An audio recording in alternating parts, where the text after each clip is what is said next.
गाजीपुर से प्रदीप दुबे पत्रकार की रिपोर्ट। पूर्व सांसद धर्मेंद्र यादव ने कहा कि यह सरकार पिछड़ों के हक पर डाका डाल किसान आंदोलन की चर्चा।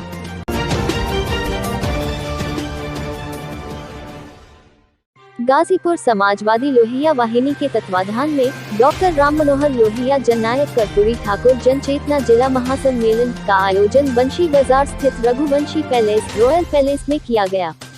बतौर मुख्य अतिथि इस सम्मेलन को संबोधित करते हुए बदायूं के पूर्व सांसद धर्मेंद्र यादव ने कहा कि यह सरकार पिछड़ों के हक पर डाका डाल रही है। उन्होंने जातीय जनगणना सरकार में अपराध बढ़ा है, इस सरकार को उन्मादियों की सरकार बताते हुए कहा कि इस सरकार में अपराध के साथ साथ हर मामले में भाजपा जनता के सामने केवल झूठ परोसती है। उन्होंने गोरखपुर में व्यवसायी मनीष गुप्ता की पुलिस द्वारा हुई हत्या का जिक्र करते हुए कहा कि सबसे ज्यादा कस्टोडियन डेथ यूपी में हुई है। महिलाओं पर सबसे ज्यादा अत्याचार उत्तर प्रदेश में हो रहा है। उन्होंने किसान आंदोलन की चर्चा करते हुए कहा कि केंद्र सरकार द्वारा पारित तीनों काले कृषि कानूनों के चलते देश का किसान तबाह हो जाएगा। किसान कॉर्पोरेट घरानों का गुलाम बनकर रह जाएगा, उसका भविष्य खत्म हो जाएगा। यह सरकार किसानों की आय दोगुनी कर रही थी, मगर इस राज्य में किसानों की आय पहले से भी कम हो गई। बिजली महंगी हो गई, डीजल, पेट्रोल, खाद, बीज महंगा हो गया। इस सरकार ने सबके साथ साथ किसानों के साथ भी धोखा कर रही है। उन्होंने कहा कि आज लोकतंत्र, संविधान के साथ साथ गरीबों को मिलने वाला सामाजिक न्याय और इस देश का धर्मनिरपेक्ष स्वरूप खतरे में है। इसकी रक्षा के लिए भाजपा सरकार को उखाड़ फेंकना जरूरी है। इस प्रदेश का किसान और नौजवान 2022 के विधानसभा चुनाव में भाजपा को सबक सिखाने का काम करेगा।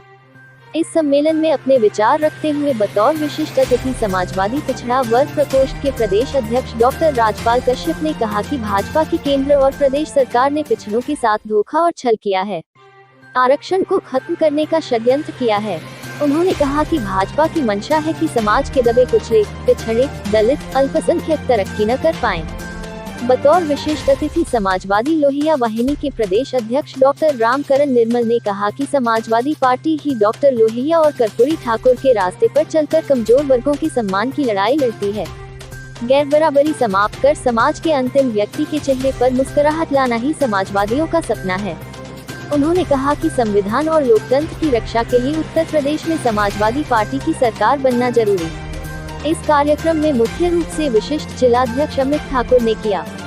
कार्यक्रम के अंत में इस सम्मेलन के संयोजक अमित ठाकुर ने सभी के प्रति आभार व्यक्त किया।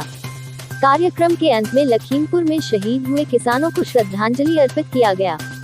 बाइट सपा पूर्व सांसद धर्मेंद्र यादव। पिछले 10 महीनों से पूरे देश के किसान आंदोलन थे, किसान कानूनों के नाम से, और लगातार सरकार किसानों के ऊपर तानाशाही कर रही है। किसान कानून किसानों के विरोध के बावजूद वापस नहीं ले रही है। और ये जो लखीमपुर में घटना हुई, लखीमपुर के जो केंद्रीय गृह राज्य मंत्री है टेनी, इन्होंने कुछ दिन पहले भी किसानों को देख लेने की धमकी दी। और जो परसों घटना हुई है दुर्भाग्यपूर्ण, मैं समझता हूँ ये इंतहा है अत्याचार, अन्याय की, घमंड की। और पूरे देश के किसान इस बात से बहुत ही मर्माहत हैं, गुस्से में हैं इस तरह का जो किसानों के साथ लखीमपुर के अंदर किया है।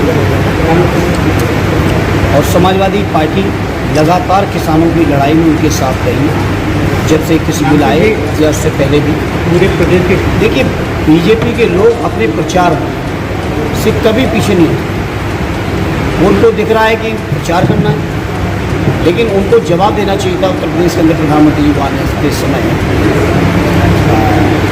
कि किसानों के लिए क्या किया। इसी उत्तर प्रदेश के 2017 का बीजेपी का संकल्प पत्र पढ़िए, तो उन्होंने सबसे पहले कहा हम किसानों की आमदनी दूनी करेंगे। फिर कहा कि गन्ना किसानों का भुगतान हम 14 दिन में कर देंगे। आप सोचिए कि किसानों की आमदनी दूनी तो बहुत बड़ी बात है।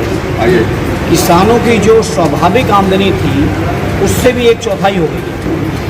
और इसलिए हो गई है, पिछले 4 सालों में 25 रुपये लीटर तो डीजल की कीमत बढ़ी है। उसके अलावा खाद बीज की टोटल आपके यूरिया DAP की न केवल दाम बढ़े बल्कि उसकी बोरी का वजन भी घटा है। बिजली जो किसानों को मिलती थी जो समाजवादी सरकार के समय, उससे लगभग 20-25% उसका रेट बढ़ चुका है।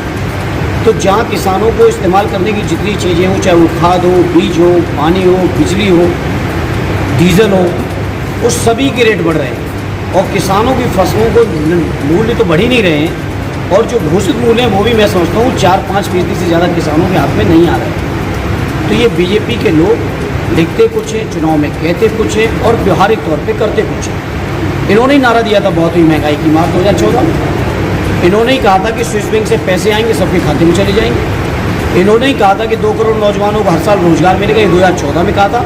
अगर उस बात को सच माना जाए तो आज 14 करोड़ रोजगार मिलने थे और 2017 में कहा था कि उत्तर प्रदेश के अंदर 5 साल में 70 लाख नौजवानों को रोजगार देंगे। तो इस तरह से उत्तर प्रदेश